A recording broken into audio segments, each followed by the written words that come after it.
This is BBC One Northern Ireland. Now the BBC News with Jane Hill in London and Declan Harvey in Belfast. Today at 6, the last full day of campaigning in the general election. The leaders of all the main parties have been travelling the country, making their final appeal for votes. Hello from Westminster. Here's some good news. The time is running out for folk like me talking about all this stuff. It's over to you to make a decision. We're out hearing from voters in two key constituencies that may change colour on Thursday. We'll vote, yeah, but whether we'll get what we want, I don't know. I might not even bother going to vote because I don't think it's going to get me anywhere. Also tonight, the daughter and son-in-law of Captain Sir Tom Moore have been banned from being charity trustees. And as Britain's Emma Raducanu continues her Wimbledon singles campaign, it's announced she'll also be playing doubles with Andy Murray. Coming up, the former DUP leader Sir Geoffrey Donaldson will face trial on historical sex offence charges and the murder of Tony Brown. His former partner and abuser is sentenced to 14 years in jail.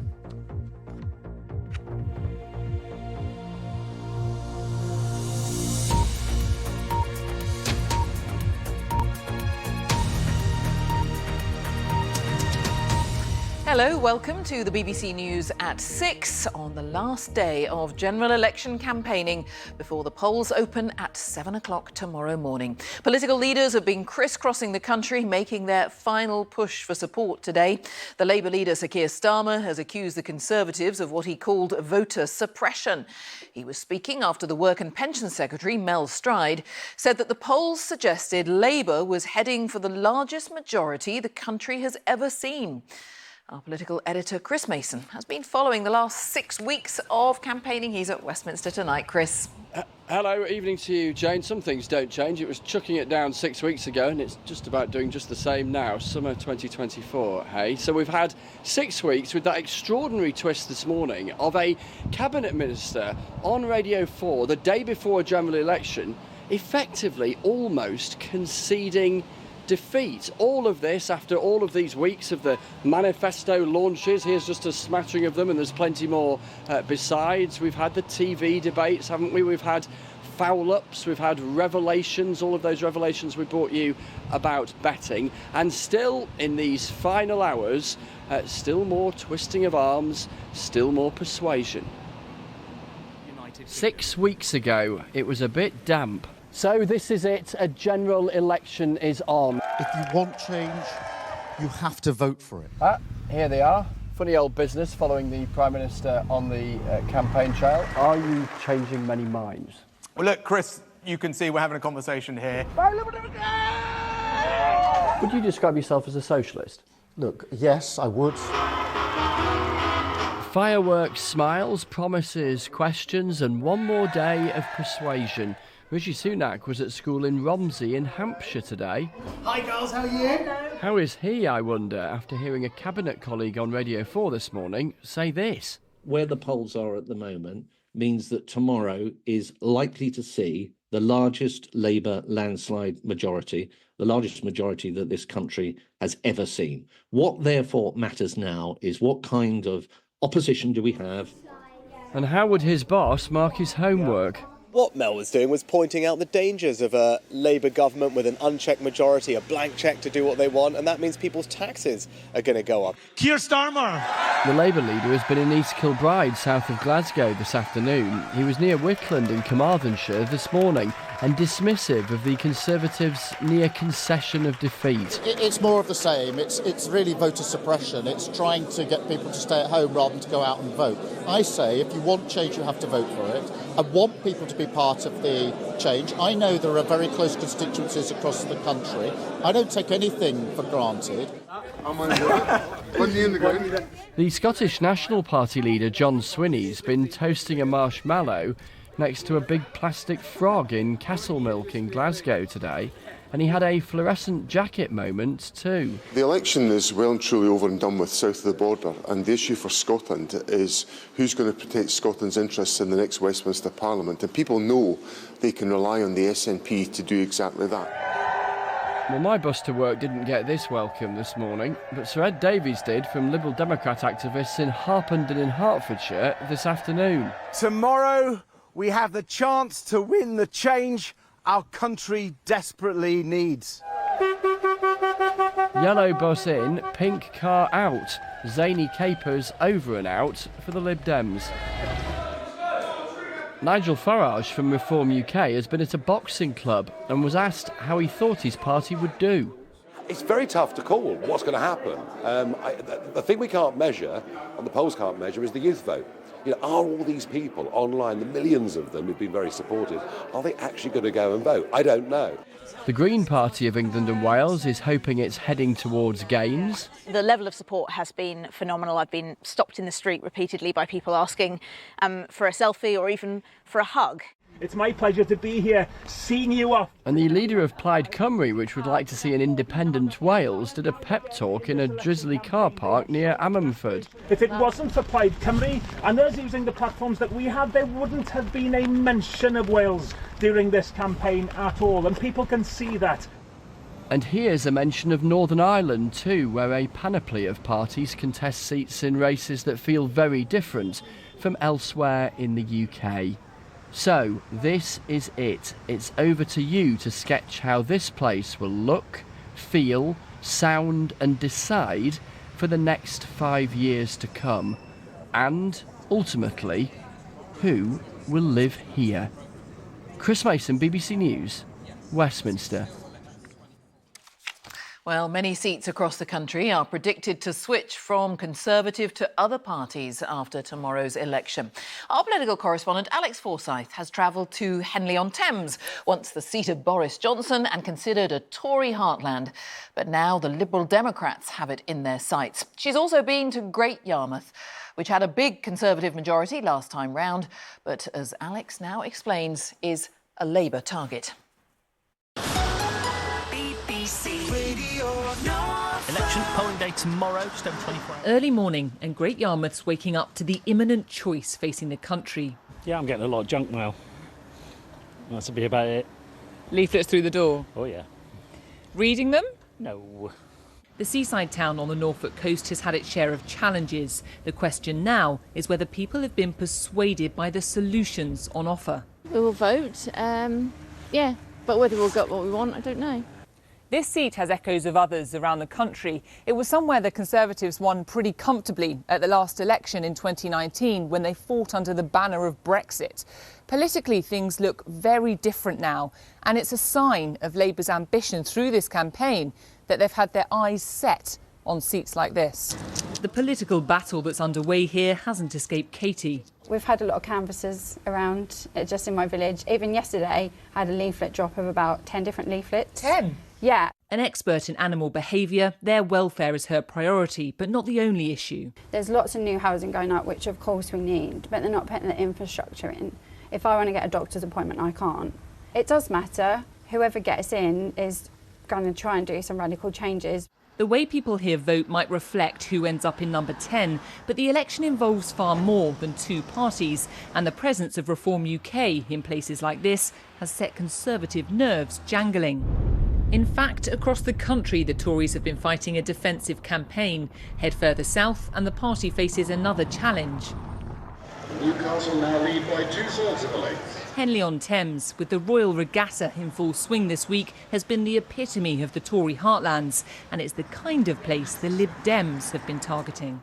It hasn't escaped the notice of Jim, who runs a local boating business here. This whole sort of protest vote, if you think, or tactical voting, I think there's a lot of that going on. There's not really been a sense of people coming forward with their policies and what they're going to do for the country. It doesn't sound like you feel very enthusiastic about this election. No, I mean, I wish I did. The Liberal Democrats have had a very deliberate strategy, targeting seats they think they can win, most of them from the Conservatives and a lot of them here in the south of England. And they're not the only party. The Green Party's had national messages, but on the ground, they've concentrated their campaign where they think they can have the most impact. Just off Henley High Street, fashion retailer Lawrence is still weighing up the options. To be honest, I actually don't know which way I'm going to go. Still undecided? Still undecided. I don't think any party has got the answer to every problem. If you had to sum up how you're feeling about this election campaign in one word, what would it be? Haphazard. And if politics is the art of persuasion, this campaign is in the final stretch. Alex Forsyth, BBC News. And of course, there is a full list of all candidates standing in all constituencies, including those two, on our website, bbc.co.uk/news. Well, over the last 6 weeks, we've been following the campaigns in all nations of the UK. Now, on the eve of polling day, James Cook, Hal Griffith and Sarah Gervin shared their thoughts on what issues lie at the heart of the election in Scotland, Wales and Northern Ireland. The SNP has dominated politics in Scotland for years. Now, under its new leader, John Swinney, it's battling to hold on to seats here in the Central Belt, where Labour are hopeful of making gains. The Conservatives, they're defending seats along the border and in the North East. Their Scottish leader announced his resignation during the campaign, and the Lib Dems are focusing on some mostly rural areas. As I've crisscrossed the country, voters have been telling me they're concerned about the cost of living, the state of the public services, and the pace of the shift from oil and gas to renewable energy. There's been a row about Rishi Sunak's decision to call this election during the Scottish school holidays, with some voters disenfranchised because they haven't received their postal ballots in time. And in the background, as always, there's been the issue of the Constitution, with Brexit and independence both arousing strong emotions. The Conservatives had their best result in decades in Wales in the last election. This time, it's a fight for survival, trying to avoid the total wipeout they experienced here in 1997 and 2001. It may not have helped to have to suspend a candidate just a couple of weeks ago because of the betting scandal. Over the campaign, Labour's had to defend its record in power in Wales at the Senedd, in particular long NHS waiting lists and the First Minister Vaughan Gething losing a vote of no confidence here. But the poll suggests they're still on course to win the lion's share of seats. Boundary changes mean there are fewer of those up for grabs, down from 40 to 32 seats this time. For small parties like Plaid Cymru, that limits their ambitions to 2, 3, maybe 4 seats. Arguably for them and Reform, this campaign has been more about wooing voters ahead of the next Senedd elections in 2026. The possibility of a future referendum on Irish unity, the outworkings of Brexit, how Northern Ireland is funded and the instability of devolved government have all featured heavily. And it's already school holiday time here, which may affect voter turnout. Now, there are 18 seats up for grabs. Last time, the Democratic Unionist Party took 8. Sinn Féin followed closely behind with 7. The Social Democratic and Labour Party took 2, and the Alliance Party had 1. Massive changes are not expected, but if the DUP loses any ground, it could lead to Sinn Féin, who want a united Ireland, taking the lead. They're already the biggest party at Assembly and Council level, and they will want to make it a hat-trick at Westminster. If they manage it, it will lead to inevitable debate about the constitutional future of this place. It may all come down to 1 or 2 seats, but in Northern Ireland, even small changes can shape the big picture. Well, once all votes have been cast, the results will come through overnight tomorrow into the early hours of Friday. Our Deputy Political Editor, Vicky Young, is with me to talk us through some of the key things to look out for. Vicky. Thank you very much, Jane. Well, this is the electoral map made up of 650 constituencies. Boundaries have altered since the last election to reflect population changes. A party needs 326 seats to win a majority in the House of Commons.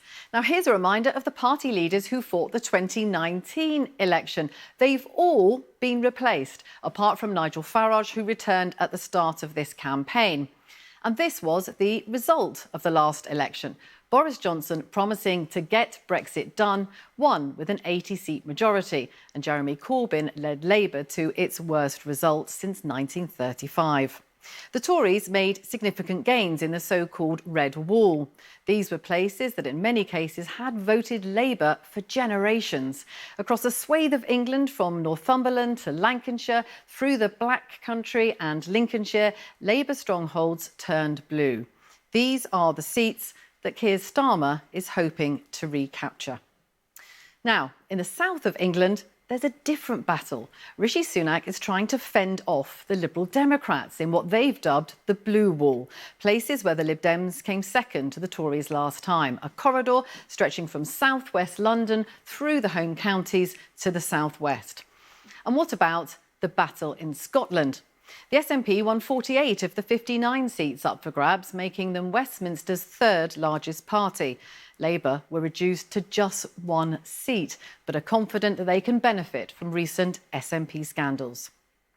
In Northern Ireland, 18 seats are up for grabs. The Democratic Unionist Party won the most in the last general election, but other parties are hoping to change that this time. Sinn Féin is currently the largest party at Stormont and aims to repeat that success tomorrow, although their MPs don't take up their seats in the House of Commons.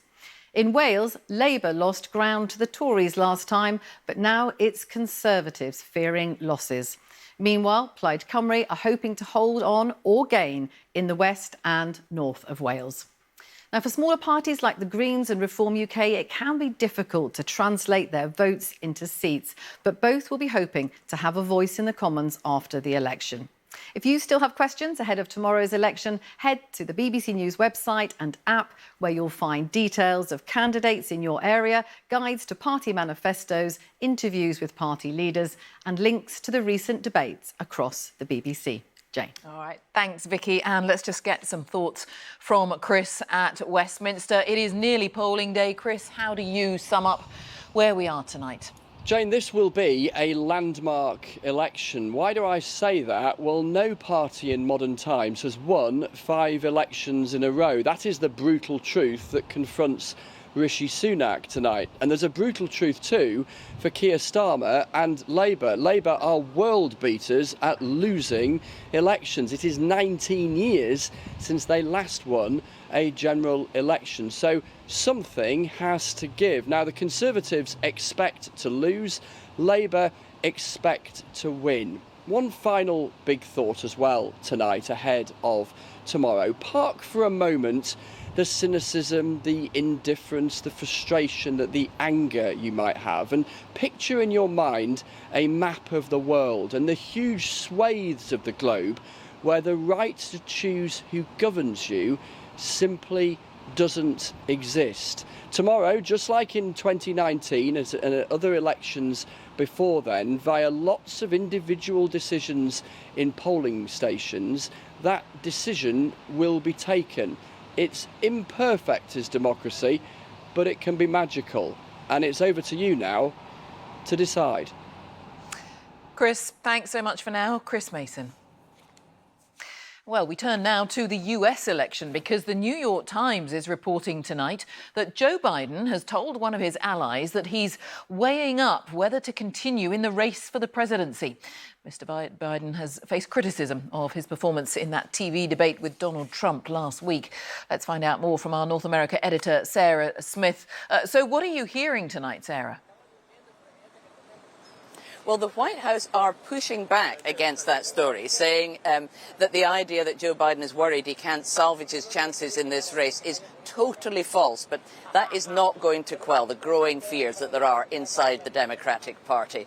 There are other stories appearing, again, from anonymous sources, saying that in recent meetings they've seen Joe Biden lose his train of thought and struggle to finish a sentence.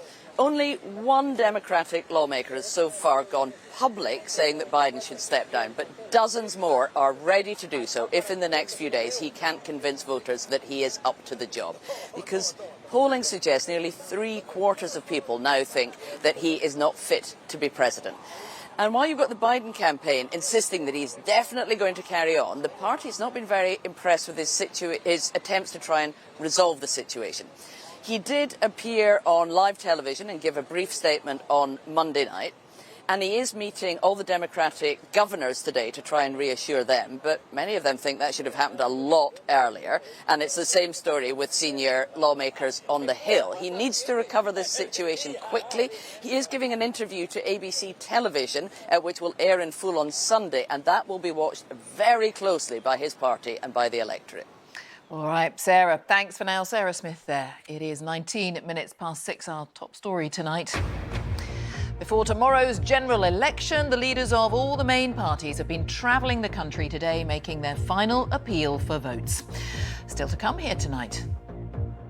Here at Wimbledon, I have news of Emma Raducanu in the singles and intriguingly the mixed doubles. An exceptional day too for Britain's Sonny Cartel. That's all coming up. Then shortly on BBC Newsline, one person has been injured in a gas explosion on a road in Ballyclare.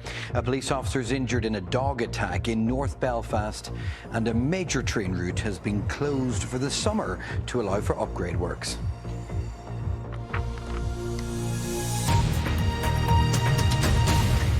Well, over the last 6 weeks, we've been hearing from BBC reporters about how the election campaign has been playing out across the UK, from Shetland to Newquay, from Dungannon to the Norfolk coast. So, for the last time in this election, let's find out the mood in two areas. Tristan Pascoe is on Portland in Dorset. And first, let's go to the West Midlands and Emma Thomas, who is in Walsall. Emma.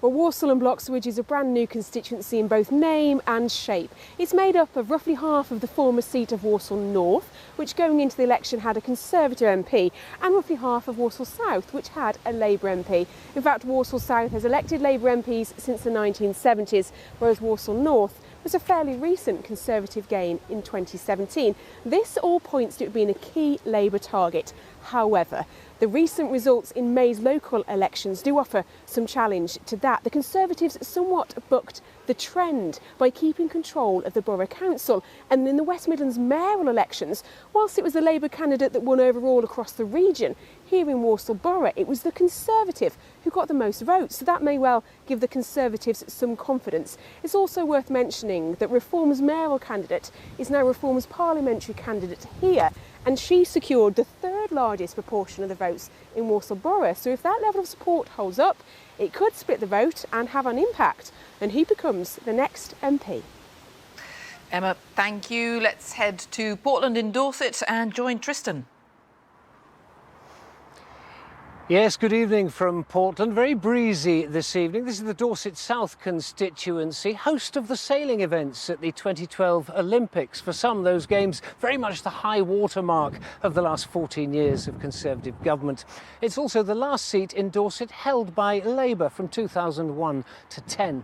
Now, the Liberal Democrats recently won control of Dorset Council from the Tories at the local elections, but the seat is not a target for them, whereas Labour believe they have a real chance of winning it back.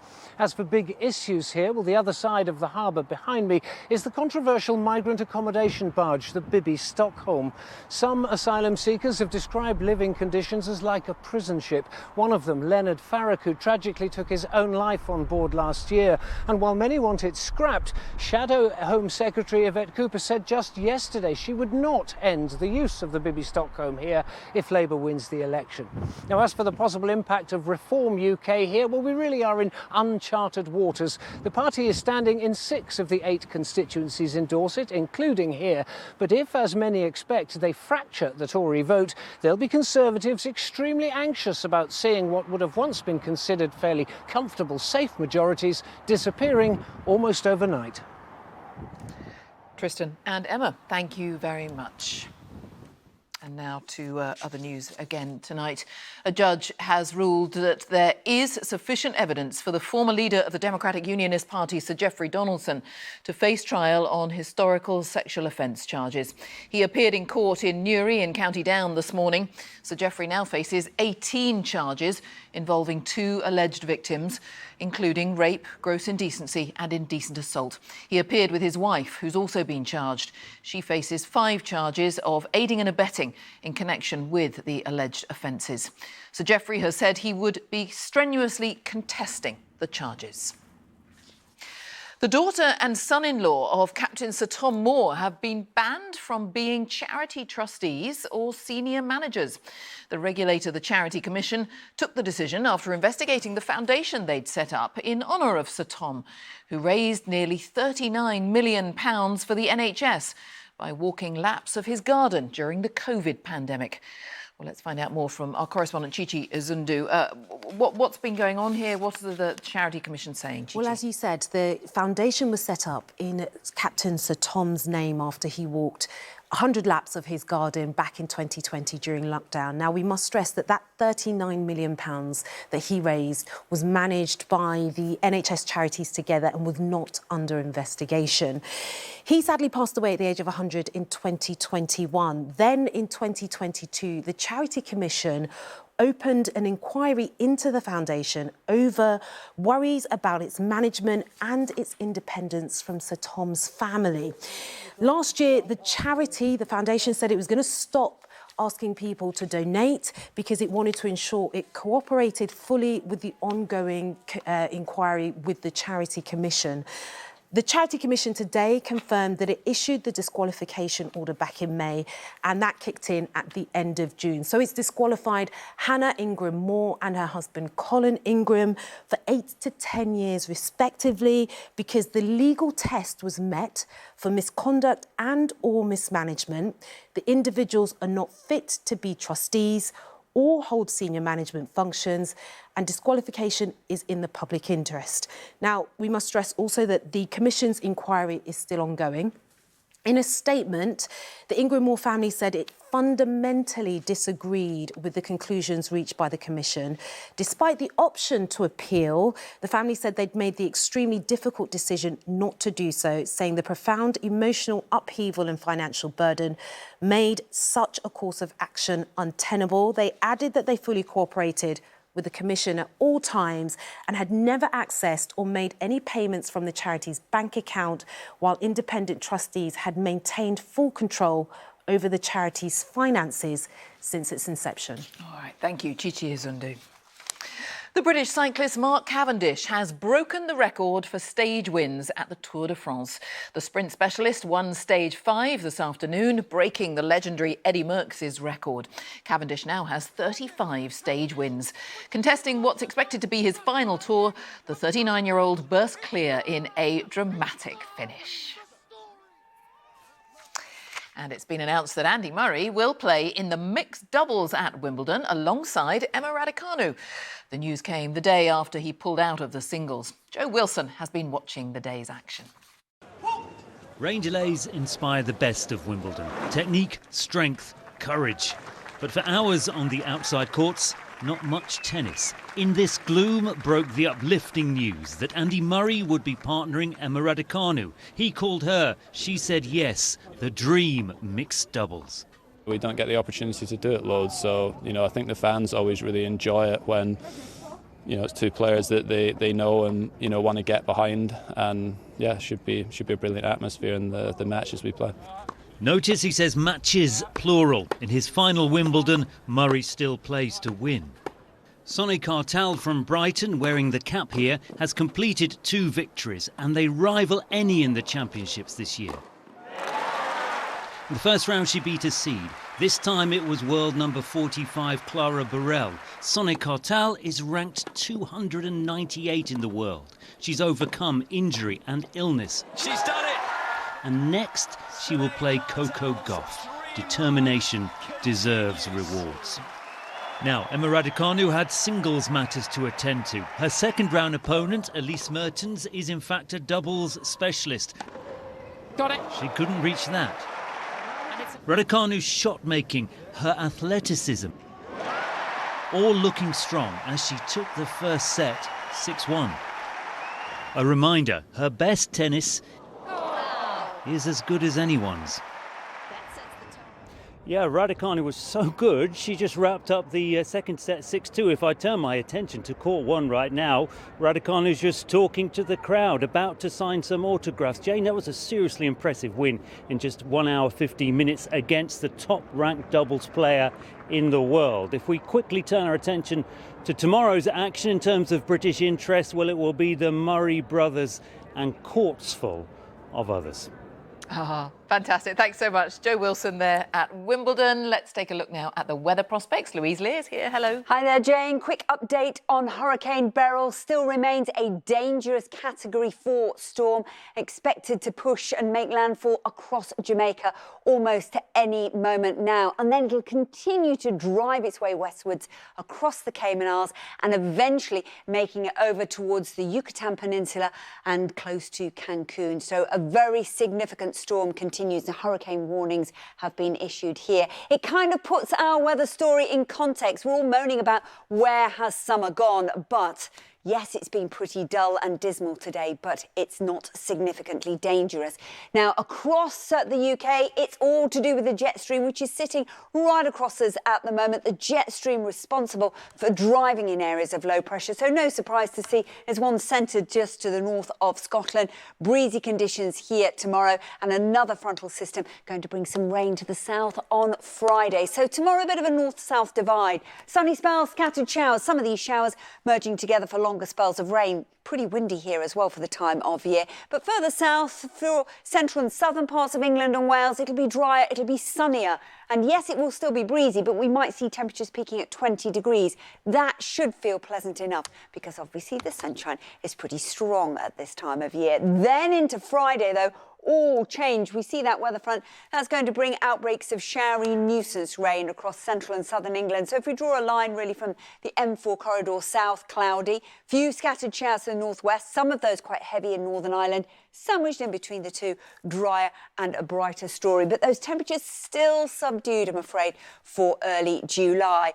Will it change into the weekend? Unlikely. England and Wales seeing the best of the weather on Saturday, but it still remains changeable. Jane. All right, Louise, thank you. In a moment, it's the news where you are. But first, the election campaign has had many memorable moments and thrown up the odd surprise. Let's leave you now with a look back at the last few weeks. Bye for now.